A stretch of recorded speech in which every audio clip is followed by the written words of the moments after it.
तो साधु जी महाभारत के युद्ध में जब विशालकाय बलवान भीमसेन की गदा ने दुर्योधन की जंघा को विदीर्ण कर दिया, पूरा समर खाली हो गया, कौरव मारे गए, पांडवों का एक बाल बांका नहीं हुआ। और हम आज कथा में आपको समझा भी रहे थे, विजय उसकी होती है जो सत्य पर चलता है। झूठ कितना भी शोर मचा ले, झूठ कितना भी शोर मचा ले, पर सत्य की एक आवाज ही खामोश कर देती है। हाँ, झूठ कितना भी शोर मचाए पर सत्य की एक आवाज खामोश कर देती।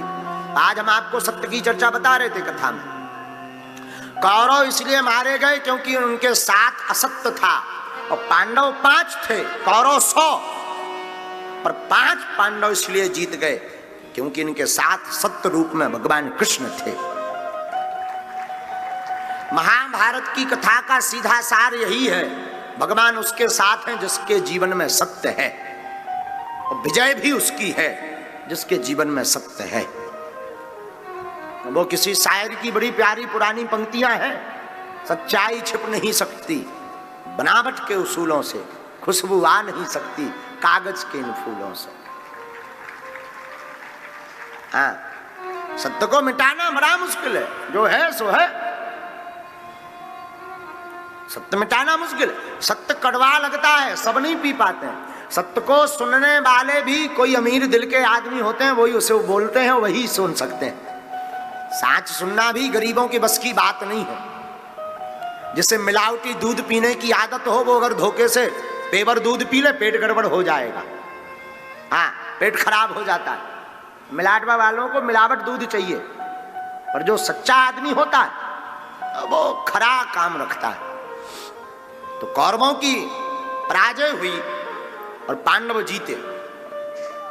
तो अश्वत्थामा लुकते छिपते पहुंचा दुर्योधन के पास। हे मित्र, हमने तेरा नमक खाया है, और तेरी ये दुर्दशा देखकर मेरा हृदय विदीर्ण हो रहा। अश्वत्थामा द्रोणाचार्य का पुत्र, बताओ मैं क्या करूं?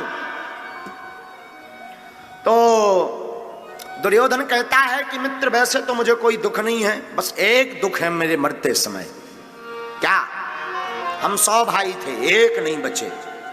पांडव 5 भाई थे, एक नहीं मरा, बस यही चिंता है। और आज भगवान विजय प्राप्त करके पांडवों को ले गए समर से बाहर। तो पांडव सोने जा रहे थे, भगवान बोले नहीं, चलो हमारे साथ।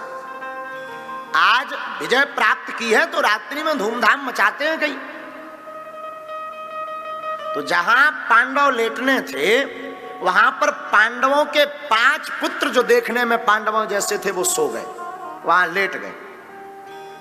इधर अश्वत्थामा कहता है, दुर्योधन अगर ऐसी बात है, तू कहता एक सर, भगवान ने चाहा, मैंने तेरा नमक खाया, मैं 5 सर लेकर के आऊंगा।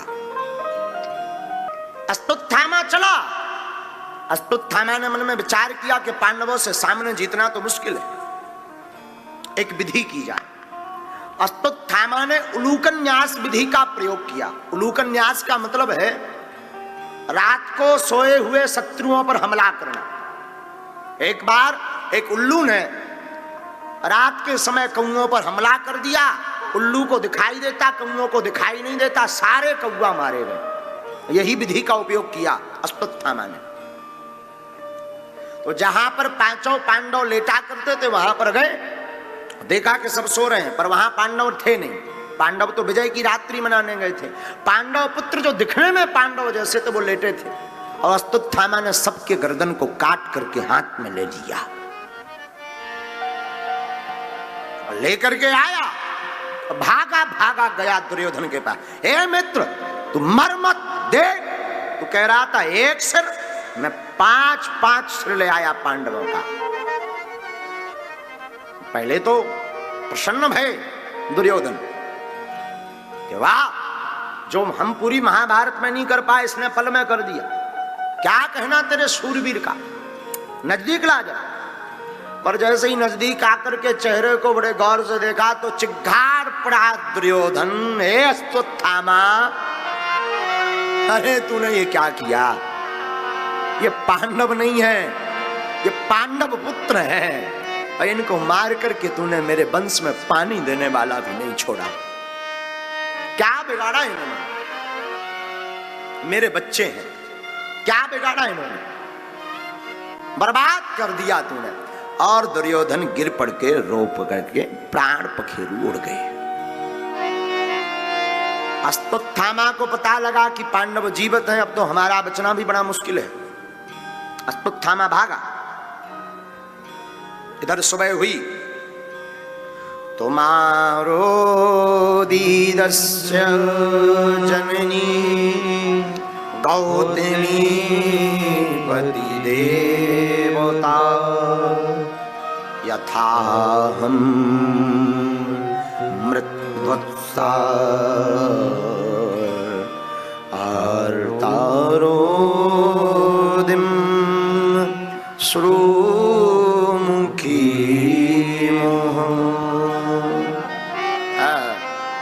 रो पड़ी द्रौपदी। तो द्रौपदी की रुदन करुण क्रंदन सुनकर के युधिष्ठिर आदि दौड़े दौड़े गए, अर्जुन आदि दौड़े दौड़े गए। क्या हुआ देवी, क्यों रो रही? महाराज देखो तो, किसी ने हमारे 5 पुत्रों को मार दिया। और मारा तो ठीक, इनके सिर को भी कोई काट कर ले गया। मैं तो बर्बाद हो गई। और द्रौपदी की रोती हुई आंखों को देख करके अर्जुन से नहीं रहा गया।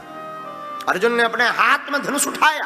देवी रो मत, मैं क्षत्रिय हूं, मैं प्रण लेता हूं। जब तक हम अपने पुत्र को मारने वाले का वध नहीं कर देंगे, तब तक अन्न जल ग्रहण नहीं करेंगे।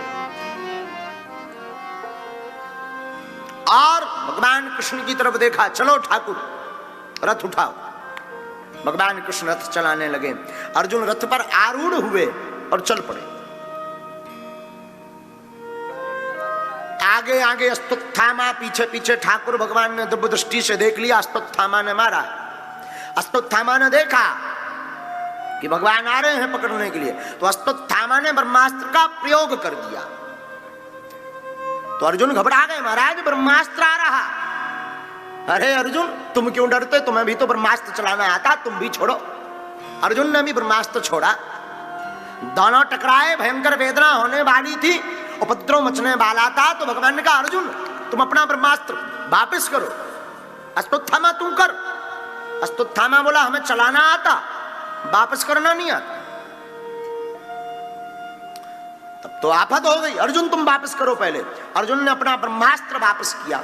अश्वत्थामा आप क्या करोगे? महाराज हमें चलाना आता, मोड़ना नहीं आता, वापस करना नहीं आता, कहीं और भेज सकते हैं। हाँ, अश्वत्थामा को लगा कि ब्रह्मास्त्र का प्रयोग हुआ, एक ना एक तो मरना चाहिए।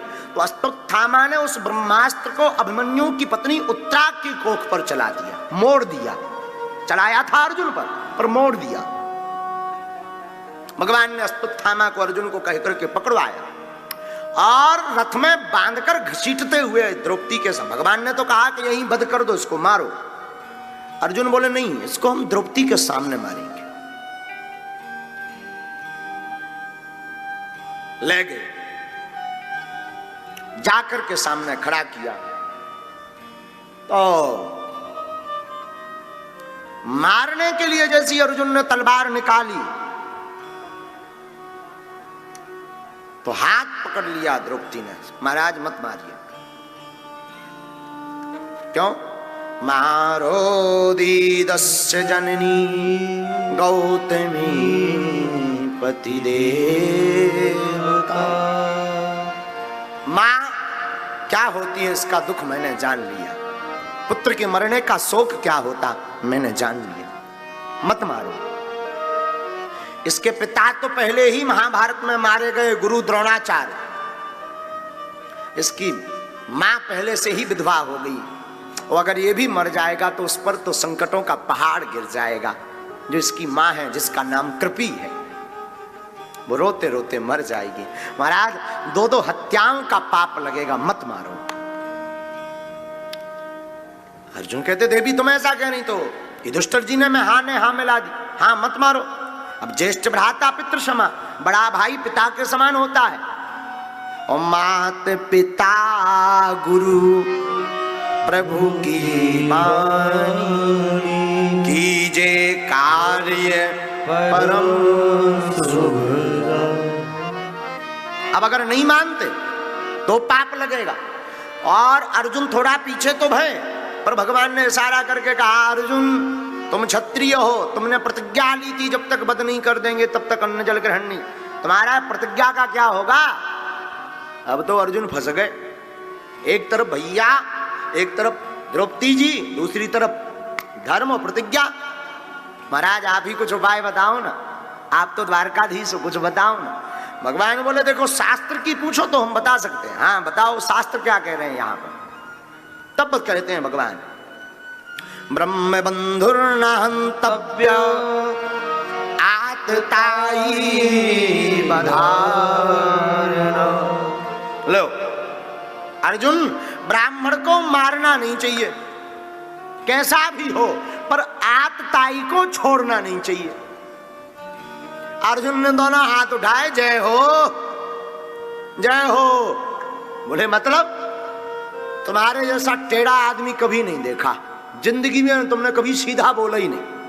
एक तरफ क्या कह रहे, ब्रह्म बंधुर्न हन्तव्य, दूसरी तरफ आततायी बधारण। एक तरफ कह रहे हैं कि ब्राह्मण को मारना नहीं चाहिए, दूसरी तरफ कह रहे हैं कि आतताई को छोड़ना नहीं चाहिए। एक कुछ बताओ, मारे के छोड़े। भगवान बोले हमने तो शास्त्र की बात बता दी, अब जो तुम्हें लगे सो करो। दोनों ऑप्शन। अर्जुन भी समझ गए कि ये टेढ़ी टांग वाले कभी सीधी बोलने वाले नहीं, हमेशा ये टेढ़े ही बोलते हैं। सोई हाथ जोड़ के बोले सुनो महाराज, गीता के चेला हम ही हैं तुम्हारे, हम तुम्हारी भाषा समझ गए। क्या आपने ही गीता में कहा है माननीय व्यक्ति का वध नहीं करना चाहिए, जो माननीय सम्मानीय व्यक्ति है उसका अपमान ही मृत्यु के समान है।